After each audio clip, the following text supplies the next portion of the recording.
The clock read 11:47 p.m. when Raphael Drummond realized he was losing everything. The screens in front of him flickered red, not the subtle red of a common alert, but that furious red that turns any server room into a nightmare. Raphael stood before the monitors in his office on the 32nd floor of Drummond Tower in Canary Wharf, London, and felt for the first time in 15 years what it was like not to know what to do. 38 years old, Raphael Drummond had built Tech Global, a technology group valued at £4 billion, with his own hands. He had started with a borrowed laptop in a student house in Cambridge, coding digital payment solutions while his colleagues slept.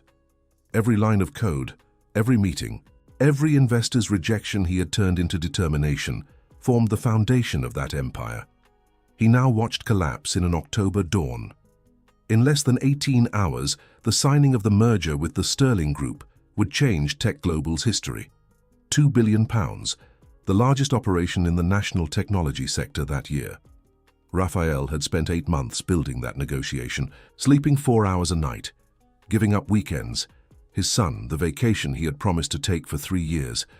Everything converged on tomorrow morning. And then the servers began to fall. First, it was the authentication systems, then the main database.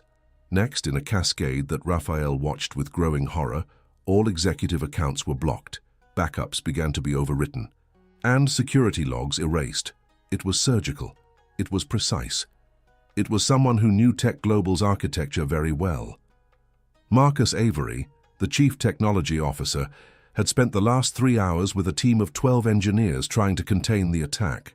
They were the best professionals Raphael had recruited over a decade, people with international certifications, experience in major corporations, salaries that very few British companies could afford. They couldn't do anything. At 11:30 p.m., Marcus had knocked on Raphael's office door with the face of someone who needs to deliver irreparable news. He was 44, his hair starting to grey at the temples, and an expression Raphael had never seen on him in over 10 years of daily interaction. "Raphael, we need to talk about the real scenario." Raphael listened. The real scenario was that they wouldn't be able to recover the systems before morning. The real scenario was that there was a concrete probability that sensitive data from the negotiation with the Sterling Group had already been compromised. The real scenario was that if the Sterling Group discovered it before the signing, the merger would collapse, and with it, Tech Global's market valuation, investor confidence, and 15 years of work. Raphael had dismissed everyone. He needed to be alone. He needed to think without anyone looking at him, waiting for a decision he wasn't in a position to make. The office was silent. The corridors of the 32nd floor, normally vibrating with the energy of 300 employees, had emptied in a matter of minutes. Raphael sat in his swivel chair, elbows resting on his knees, face in his hands, and stayed like that for a time he would be unable to measure. The monitors continued to flash red. A notification appeared in the corner of the smaller screen to the right. Secondary backup systems offline. That's when he heard the sound of wheels. It was a cleaning cart, that characteristic squeak of rubber wheels in an office corridor, followed by the muffled sound of a broom leaning against a wall. Raphael didn't move. He kept his face in his hands, thinking it was just the background sound of the early morning, those invisible presences that keep offices ready for the next day without anyone ever thinking about it. The office door was open. She stopped at the entrance. Raphael felt her presence before he saw her. He slowly raised his face and found a woman of approximately 35 in the blue uniform of the outsourced cleaning company, hair tied in a simple bun, looking at him with an expression that mixed surprise and a genuine concern he hadn't expected to find at that moment. "Sir, are you all right?" Her voice was calm. It wasn't the voice of someone who had been surprised, but of someone who genuinely asked. Raphael didn't answer immediately. He looked at the woman with that distracted gaze of someone so deep in a problem that it takes time to process what they see. Then, on an impulse he himself would later recognize as rude, he said he was fine and that she could continue her work. The woman didn't move. "Sorry to insist," she said, "but the screens are all red." Raphael internally rolled his eyes. "Yes, I know. Thank you." But she entered the office. Not invasively, not with that subservient posture someone in her position might expect from an outsourced cleaning employee at midnight in a corporate office. She entered naturally, like someone entering a familiar environment, and positioned herself beside Raphael, looking at the monitors. Raphael opened his mouth to say something, but the words didn't come out. Because at that moment, he saw something in her eyes that silenced him. It wasn't curiosity, it was recognition. It was the look of someone who is seeing a problem they have encountered before. She tilted her head slightly to the side. She remained silent for about 10 seconds, just reading the screens. Then she said with the same calm as someone commenting on the weather outside, "It's a cascade reconfiguration attack. Someone got in through the authentication layer and is erasing their tracks as they go. Professional. They probably have internal access to your architecture map." Raphael felt a cold in his stomach that wasn't from the air conditioning. He kept looking at her, at the blue uniform, at the badge that read Chloe Nelson Cleaning Services, at her hands, which she had crossed in front of her body while analyzing the screens, in a posture he recognized very well, because it was exactly the posture his best engineers adopted when diagnosing a serious problem. "Who are you?" he asked, and for the first time that night the question that came out of his mouth had nothing to do with the merger. Chloe didn't answer immediately. She kept looking at the screens for another moment. Then she looked at him directly without averting her gaze and said, "Someone who can help if you want." Raphael Drummond had built an empire by learning to distinguish, in a matter of seconds, who could deliver on their promises. It was a talent he had developed over 15 years of negotiations, hires, and decisions worth millions. It wasn't an infallible skill. But that night, looking at that woman in a blue uniform beside his red monitors, Raphael felt something he rarely felt, the absolute certainty that he had very little to lose by saying yes. "Then help me," he said. Chloe Nelson pulled up a chair, sat down in front of Raphael Drummond's main computer, and began to type. And Raphael watched those hands fly across the keyboard with a speed and precision he hadn't seen in any of the 12 engineers, who had spent 3 hours trying to do what she had started to do in less than 2 minutes, and felt that strange and disconcerting certainty that perhaps the night that was destroying everything he had built was also the most important night of his life. Chloe Nelson didn't ask permission to take over the keyboard.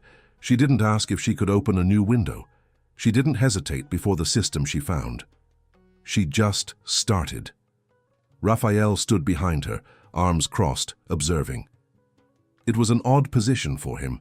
In 15 years, Raphael Drummond had always been the most capable person in the room, not out of arrogance, but out of necessity. When you build a company from scratch, you need to understand every part of it better than anyone else. Because if something goes wrong at 3 in the morning, the responsibility is yours and no one else's. Raphael understood code, servers, system architecture, digital security. He wasn't a specialist in any of it, but he understood enough never to be fooled by anyone in technical meetings. But what he was seeing now was beyond enough. Chloe's fingers moved with that particular speed of someone who doesn't think between commands. It wasn't typing speed, it was reasoning speed. Each sequence she executed was the immediate consequence of the previous one, without pauses, without backtracking, without the hesitation Raphael knew well in engineers when they were in uncertain territory. She opened windows Raphael had never seen in his own system. She delved into layers of the architecture that, he realized with growing discomfort, he hadn't even known existed in that form. In about 15 minutes, she stopped. Not to rest, but to think. She kept her hands in her lap, her eyes scanning the screens, and Raphael saw in her the same concentrated silence he had learned to respect in his best collaborators, the kind of silence that precedes an important conclusion. "There's more than one entry point," she said. "They use the authentication system vulnerability as a front door, but there's an entry through the integration servers that has been active since before. This wasn't improvised. Someone planned this operation well in advance." Raphael leaned closer. "How many hours in advance?"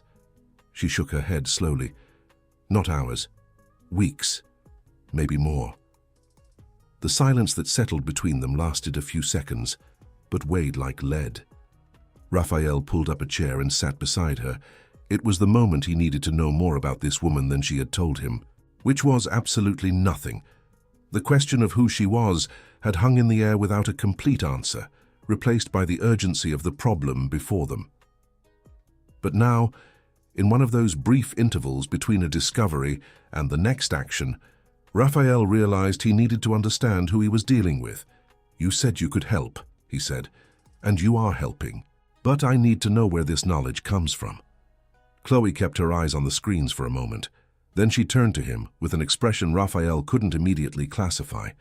It wasn't pride, it wasn't resentment, it was something more neutral and at the same time deeper, like someone recounting a story they had told themselves so many times that it had lost the emotional charge of the words. "I have a degree in computer science from Imperial College London," she said. "A postgraduate degree in information security. I worked for 6 years at a cybersecurity firm in Manchester. I participated in 3 large-scale incident responses. I was a technical coordinator for a team of 8 people." Raphael remained silent, waiting. "My husband got sick when my daughter was 2. Long, expensive treatment. I had to move to London because that's where the best hospital for his case was. We were without income for months.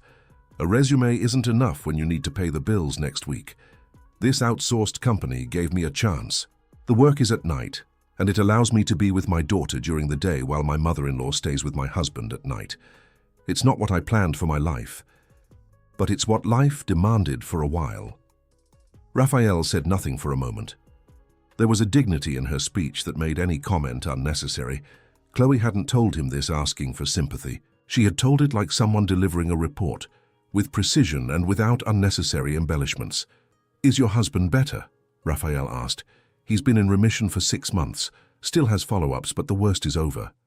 "That's good," Raphael said, and he meant it. Chloe nodded slightly and returned her eyes to the screens. Then she said, with that objectivity Raphael had already learned to recognize as her natural mode of operation, "I'll need to access the physical servers. Is there a basement room?" "Yes, the 3rd sub-basement." She stood up, grabbed a notepad from Raphael's desk, and wrote a sequence of instructions. "Temporary arrangement to stabilize what's active now," she explained. "Someone from your team needs to execute this remotely while we go down." Raphael took out his phone and called Marcus. It was almost midnight. Marcus answered on the 2nd ring, which meant he wasn't sleeping. "Marcus, I need you to execute a sequence of commands right now. I'll send them by message. Don't question it. Just do it." There was a pause on the other end of the line. "Who gave you these commands?" "Someone trustworthy. Do it now, please." Another pause. Raphael knew Marcus well enough to understand what was happening in that silence. Marcus Avery was not the type of person to execute orders without understanding their origin. It was precisely that trait, that meticulousness, that had made Marcus such a valuable chief technology officer over 10 years. But that night, at that specific moment, that characteristic was an obstacle. "Marcus, do it now." "Okay," Marcus said, with a dryness Raphael mentally noted to ponder later.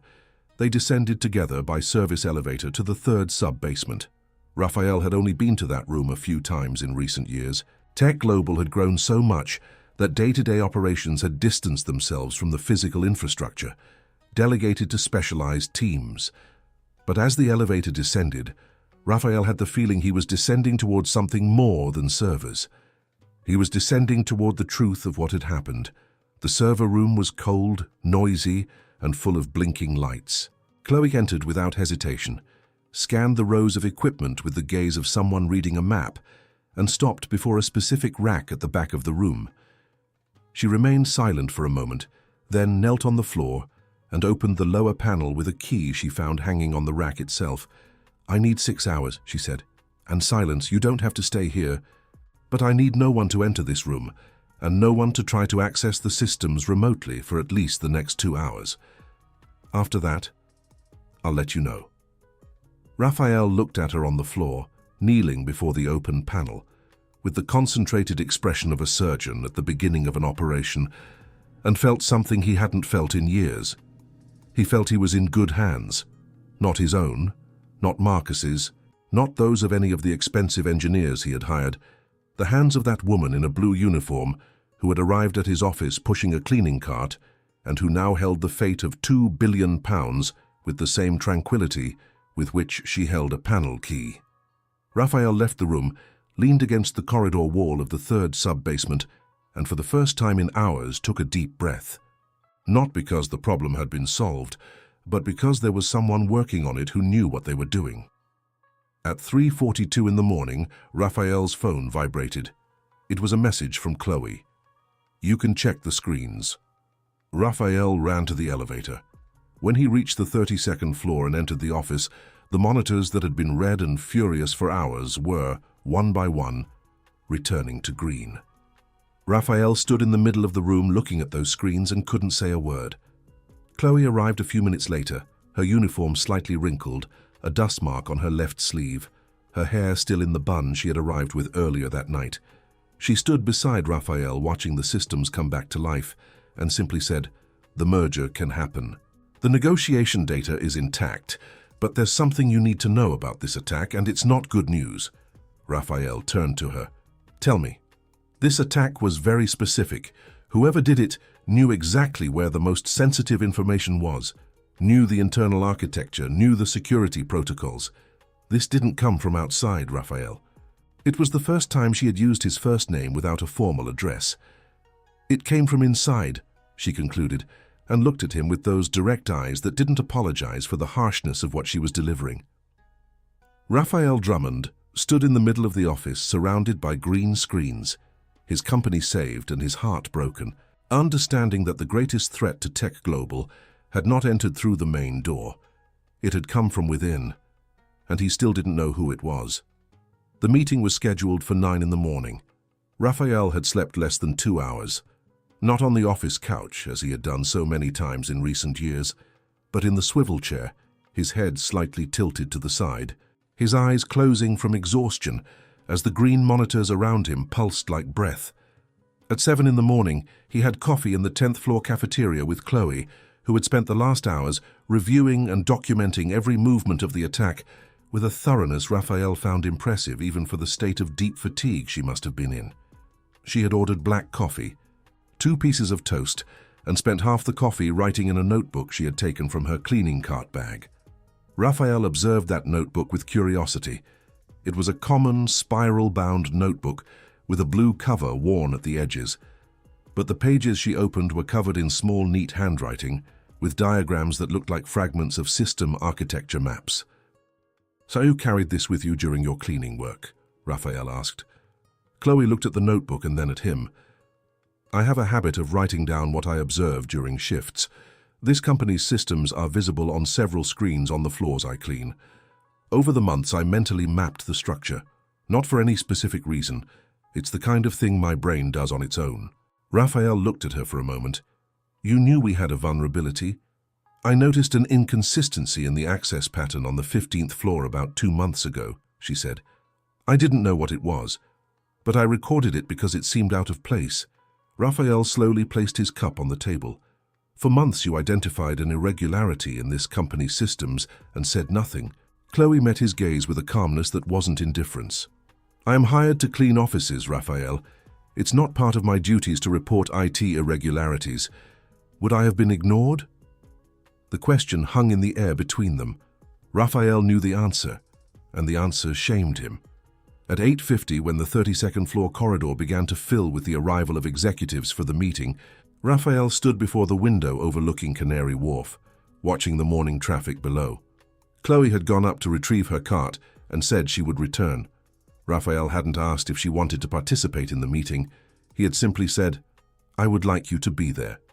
She had agreed without making a drama of it.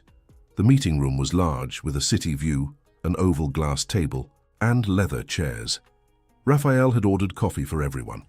As the executives entered, there was a collective state of alert that Raphael immediately recognized. They knew something had happened. The engineering team had spent much of the night working, systems had gone down and come back up inexplicably, and rumors spread with the speed that rumors always spread in companies. Marcus Avery entered last. He looked at the table, greeted some colleagues with the contained seriousness of someone saving energy for something important, and sat in the chair to Raphael's right, as always. It had been Marcus's place for 10 years. Raphael stood at the head of the table. He looked at each face around him.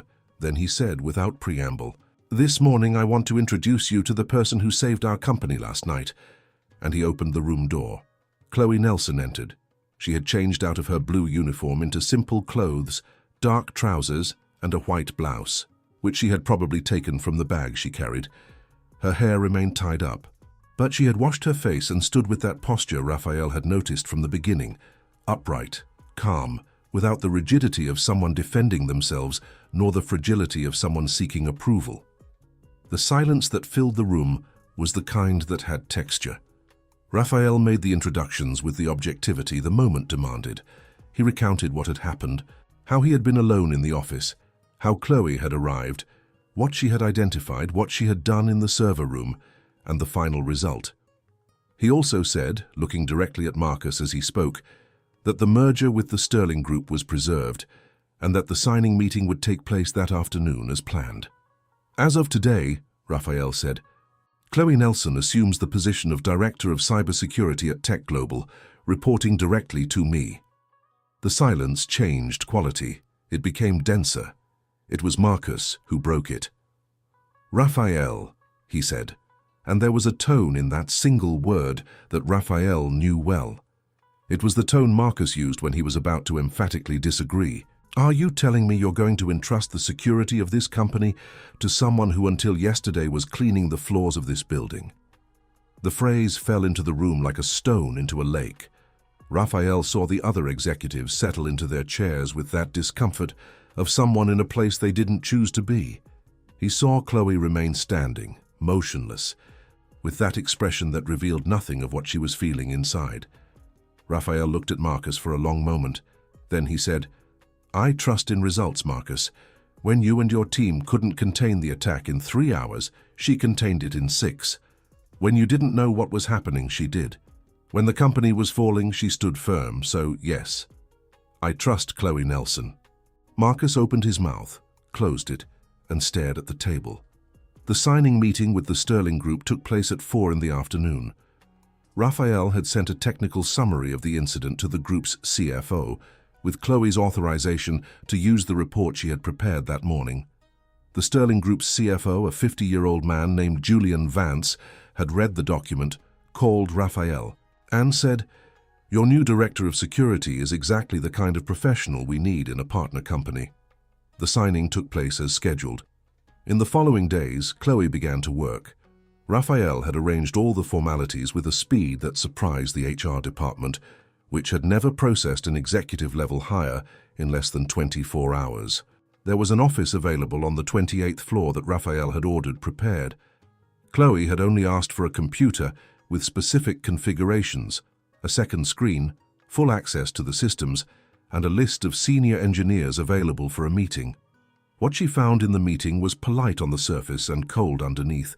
The engineers sat, listened, answered when asked, but Raphael, who had stayed at the back of the room observing, noticed the small things. The engineer who checked his phone while Chloe explained a technical point. The analyst who whispered something to her colleague during the presentation. The senior developer who, upon receiving the first guidelines by email the next day, responded 2 days late with a partial implementation that ignored half the specifications. Chloe documented everything without commenting to Raphael. She did the work with the efficiency she had brought with her from the night of the attack, reconstructing the security infrastructure piece by piece, like an architect who finds a poorly built work and starts from the foundation without complaining about the mess she found. But Raphael saw, because he had started to pay attention to things he used to let pass.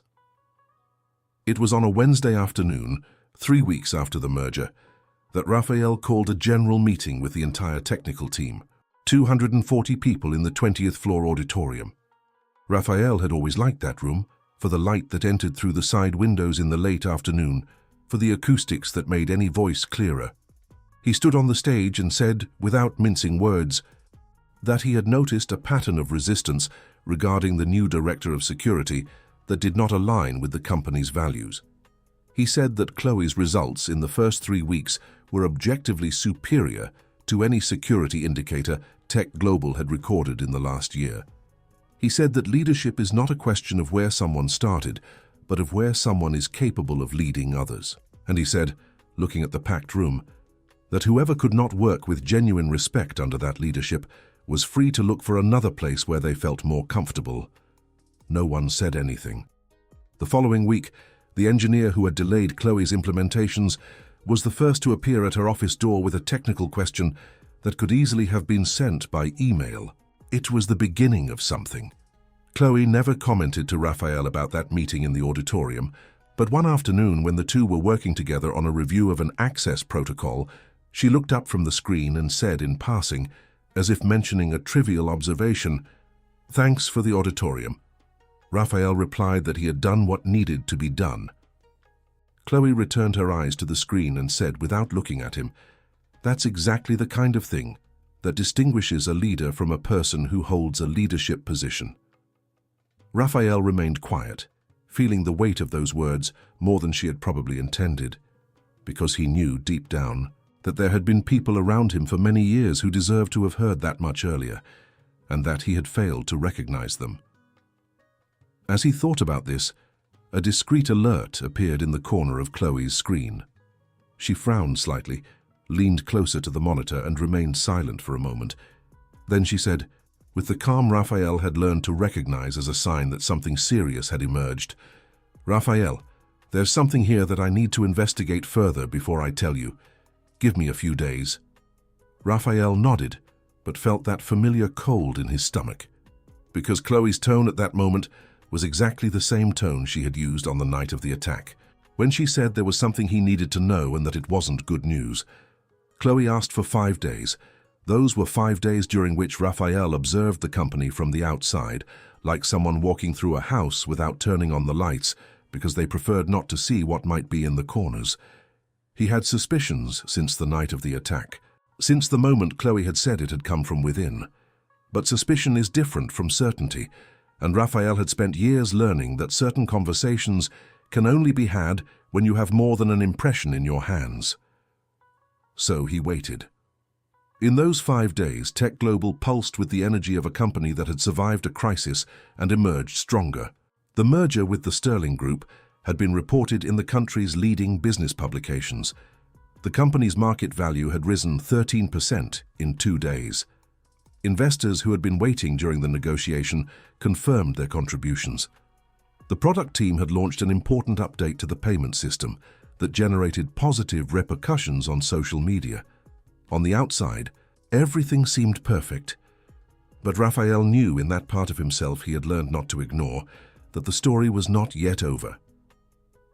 On the afternoon of the 5th day, Chloe entered Raphael's office without knocking. He had left the door open on purpose lately, because he had noticed that when the door was closed, people tended to solve problems among themselves in ways that later reached him as fate's accomplice. With the door open, things came sooner. Chloe closed the door behind her. Raphael stopped what he was doing. She sat in the chair in front of his desk, placed an envelope on the glass surface and crossed her hands in her lap. She said nothing for a moment. Raphael looked at the envelope, then at her and waited.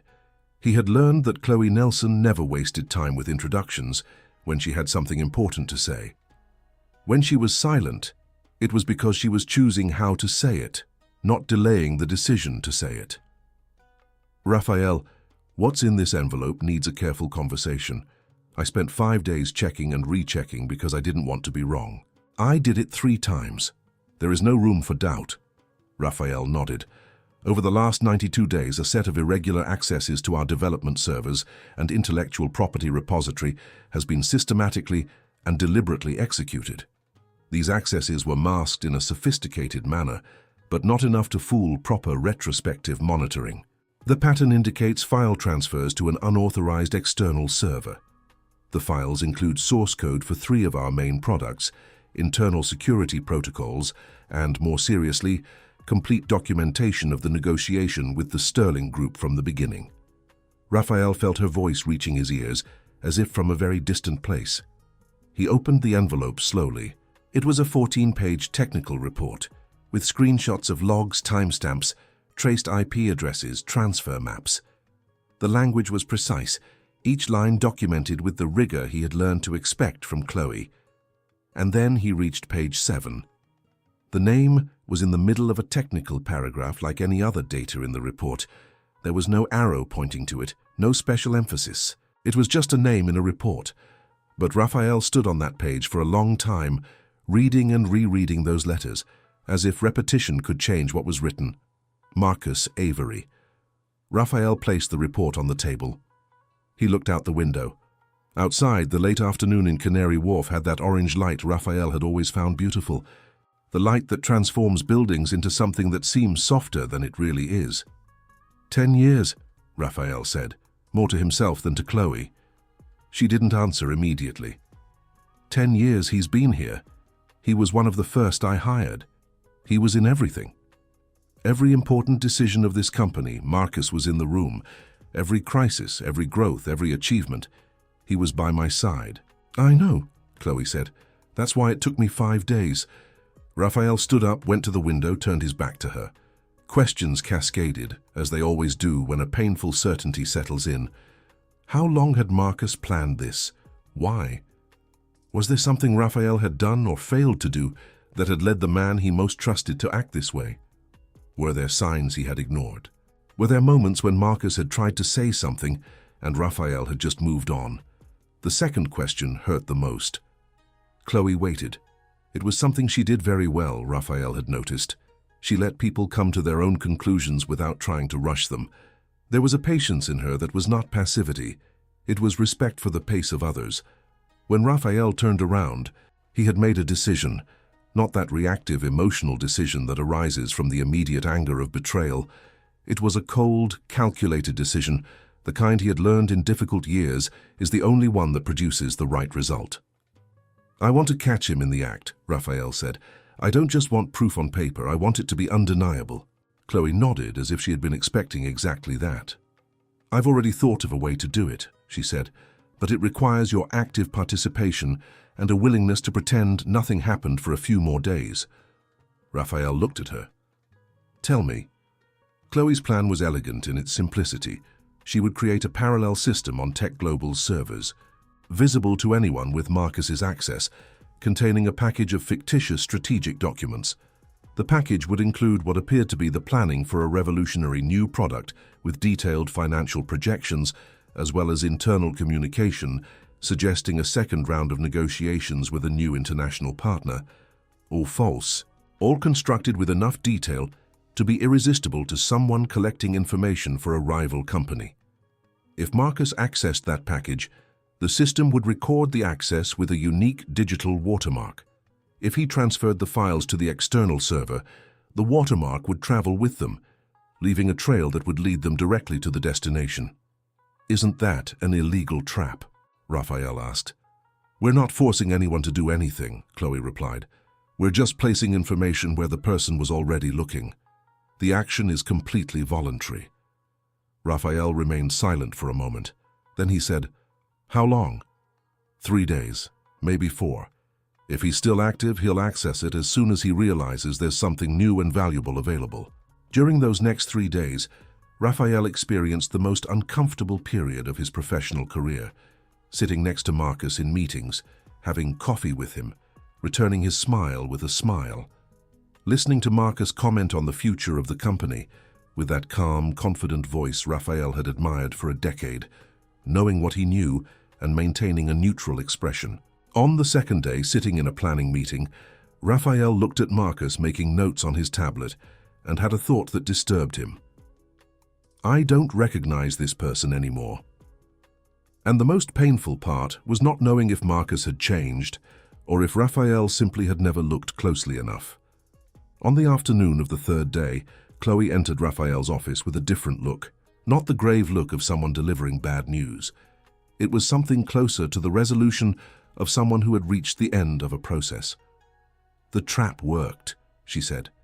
He accessed the package last night after 10 p.m.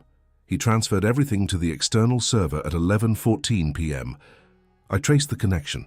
There's an office in a commercial building in the Shoreditch area. That's where the transfers have been coming from for the last 92 days. Raphael remained motionless. Chloe continued. I've already notified the legal department. They recommended contacting the authorities, but wanted to hear from you first. The decision is yours." Raphael looked at her for a long moment. There was a question he needed to ask before any decision, a question that had haunted him since he read the name on page 7 of the report. "Why would he do this?" Raphael asked. "Marcus has a share in the company's results. He has one of the highest salaries in the sector. What could a rival company offer to justify this?" Chloe crossed her hands on the table with that composure Raphael had learned to recognize as a sign that she was about to say something weighty. "It's not always money," she said. "Sometimes it's recognition. Sometimes it's the feeling that your own work belongs to you. Sometimes it's simply being tired of being the person who carries half the weight and gets a tenth of the credit." Raphael heard that and fell silent, because he knew at that moment that Chloe wasn't just talking about Marcus. The building was one of those commercial blocks that exist by the thousands in London, without a striking name, without eye-catching architecture, the kind of place that exists to house offices that don't want to be found by uninvited guests. It was on a street parallel to Shoreditch, between a mechanic's workshop and a construction material store, and from the outside, it looked absolutely empty at night. Raphael and Chloe arrived at 9 in the evening on a Thursday. Chloe had traced the office with a precision Raphael found impressive, even after everything he had seen. It wasn't just the address. She had identified the floor, the unit, the fictitious name under which the lease agreement had been registered, and more revealing, the history of access to the external server that pointed to that geographical location with a consistency that made coincidence impossible. They went up the elevator to the 4th floor without speaking. Raphael felt throughout the journey that mixture of determination and sadness he imagined to be the emotional state of someone about to confront a confirmed betrayal. There was something definitive in the air, the particular quality of moments when you know that what happens in the next few minutes will divide time into before and after. The door to Office 412 was ajar. Raphael stopped. Chloe lightly placed her hand on his arm, not to stop him, but in a gesture of acknowledgement of what that moment meant. He nodded, pushed the door, and entered. Marcus Avery was sitting in front of 2 laptops, his back to the door, typing. A desk lamp was on, casting a yellowish light on the wall ahead, and in the rest of the small room there was only an office chair, some cables, a half-empty water bottle on a cardboard box. It was a place without any of the personal touches Marcus had imprinted on the office he had occupied for 10 years in Drummond Tower.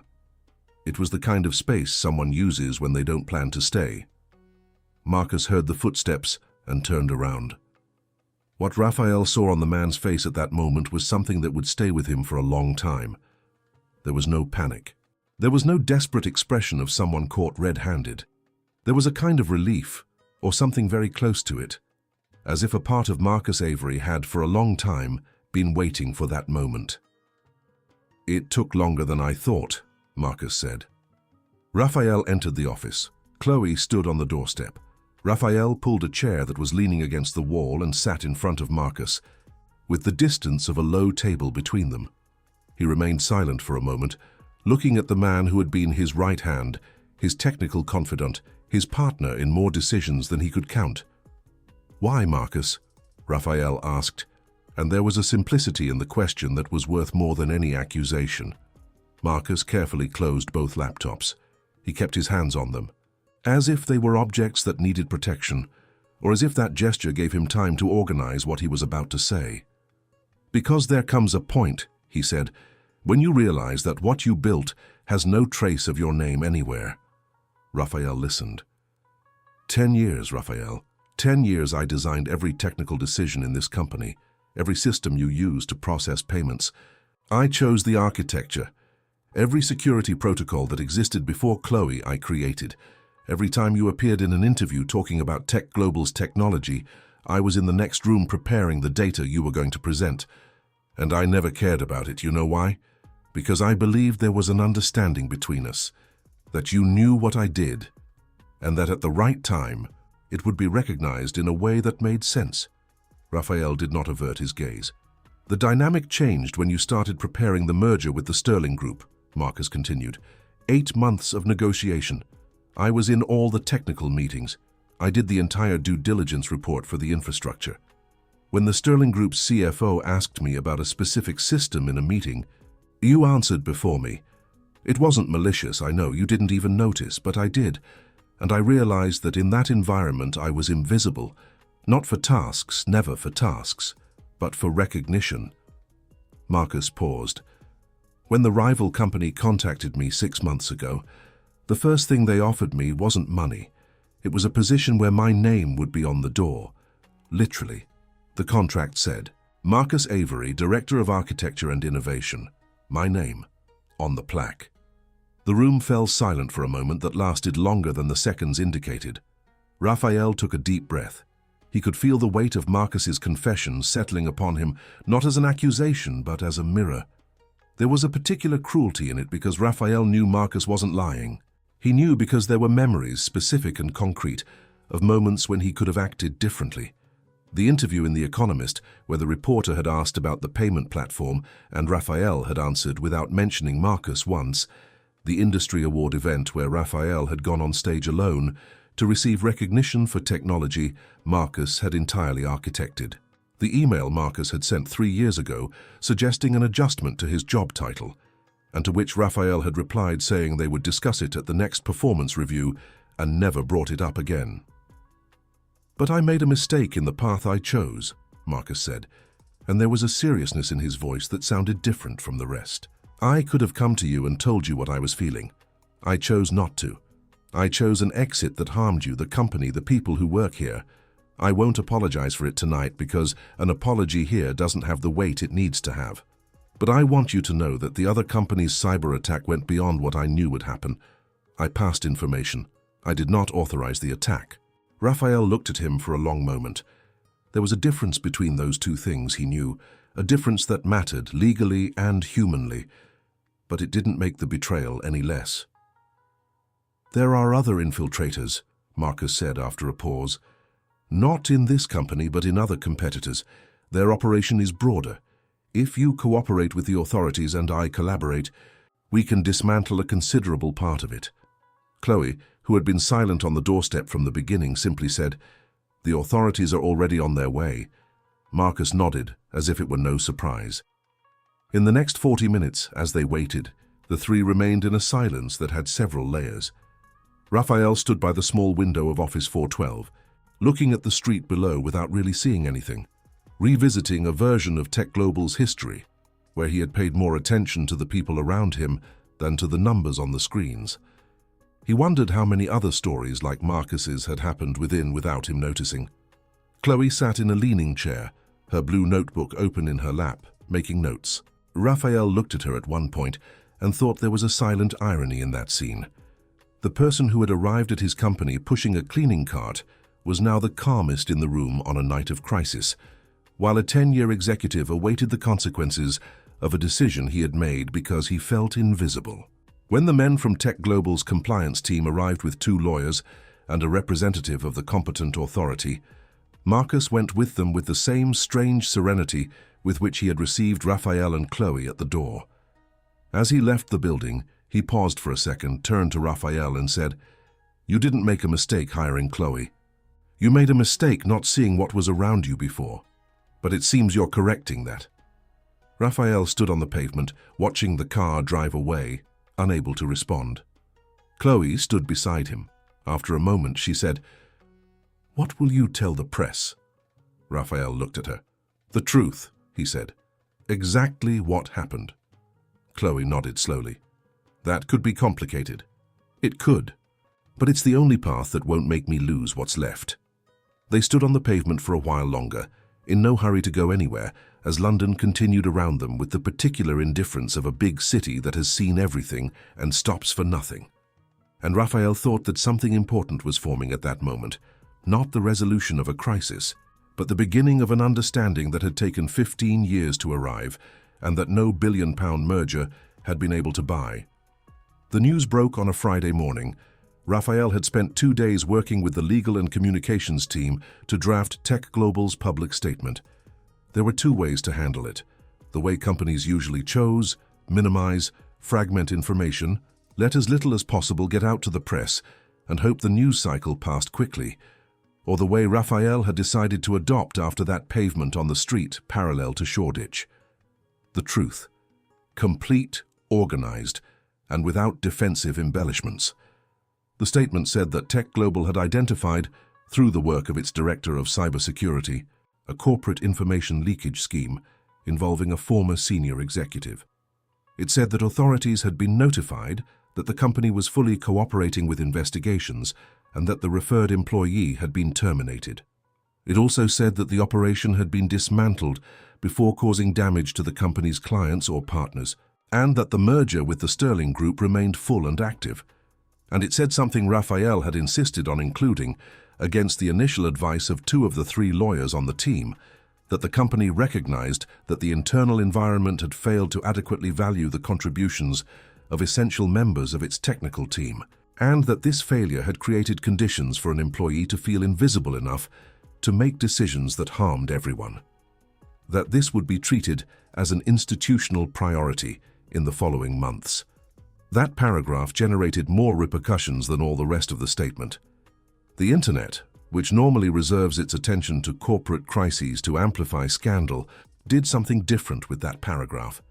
It was clipped, shared, debated in comments that Raphael read with an attention he hadn't given to social media in years.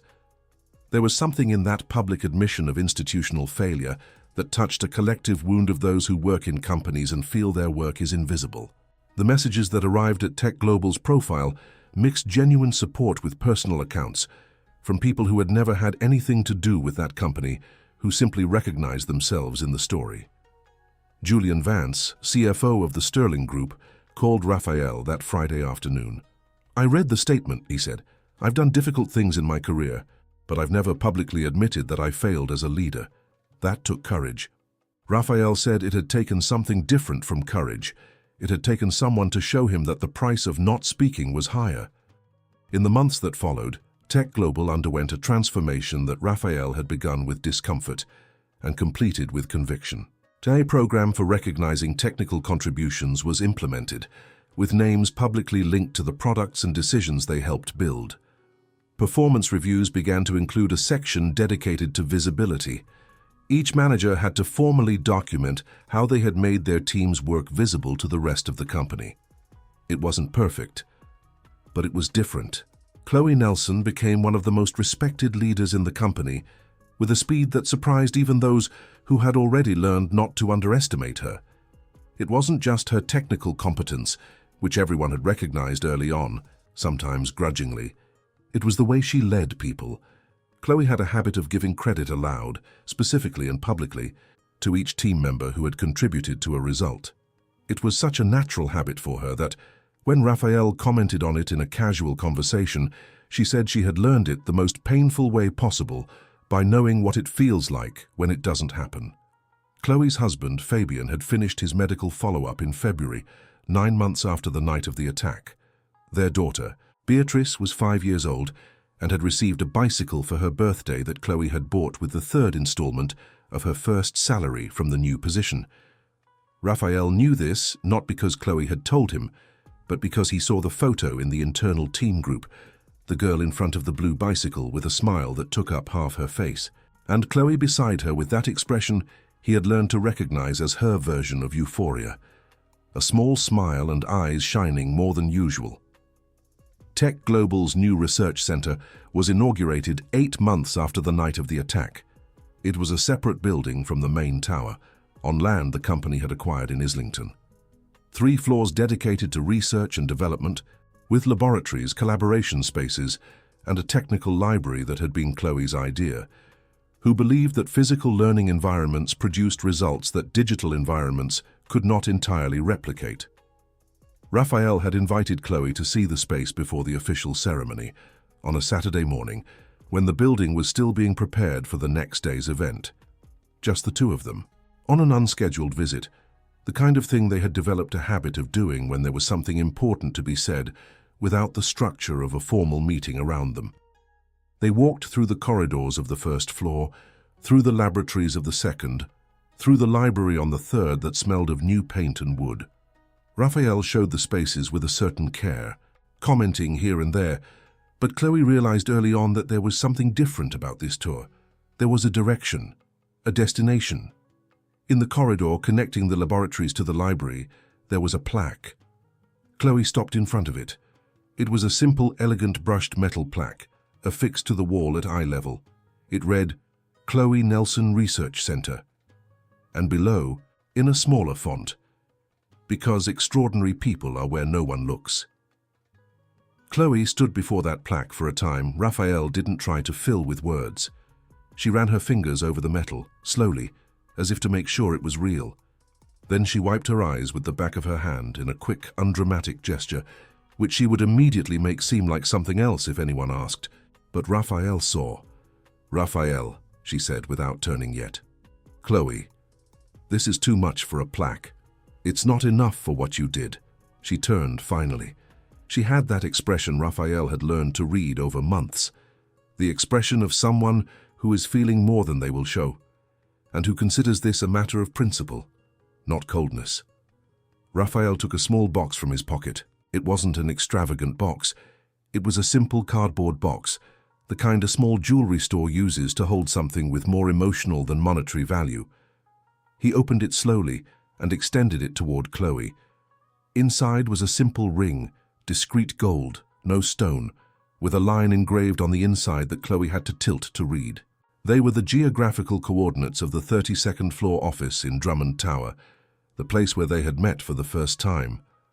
Raphael said, I want you to stay, not as a director, not as an employee, as my life partner. Because you didn't just save my company, Chloe. You saved me from continuing to be the kind of person who doesn't see what's right in front of them. Chloe looked at the ring for a moment. Then she looked at Raphael, and there was something on her face he had never seen so clearly in her. Vulnerability without defense. Her version of letting him in. You know I had already made that decision, she said. Raphael remained silent. On the first night, when you said yes to a complete stranger in a cleaning uniform, not because you had nothing to lose, but because you looked at me as if I were someone capable of helping.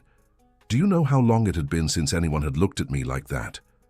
Raphael opened his mouth, but she continued before he could say anything. Yes, Raphael. He placed the ring on her finger. She didn't take her eyes off his during the entire simple gesture, and there was something in it that Raphael found more solemn than any ceremony could be. Outside the building, London produced its constant noise, that background sound that exists in every big city and that residents learn to no longer hear.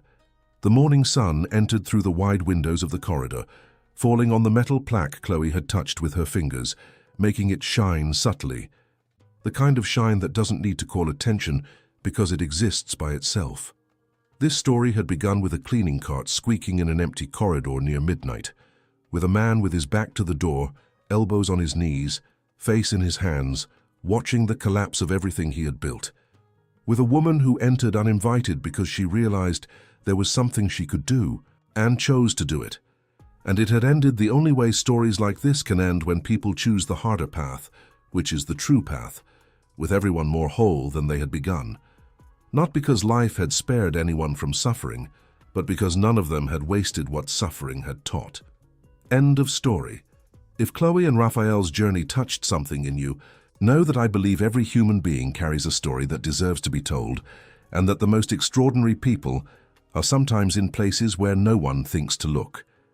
If this story made you think of someone who deserves more recognition than they have received, perhaps today is the right day to tell that person.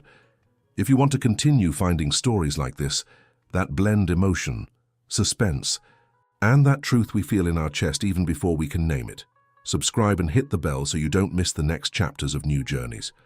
And if this story left a mark, tell us in the comments, what was the moment that touched you the most? I'm here to read every response.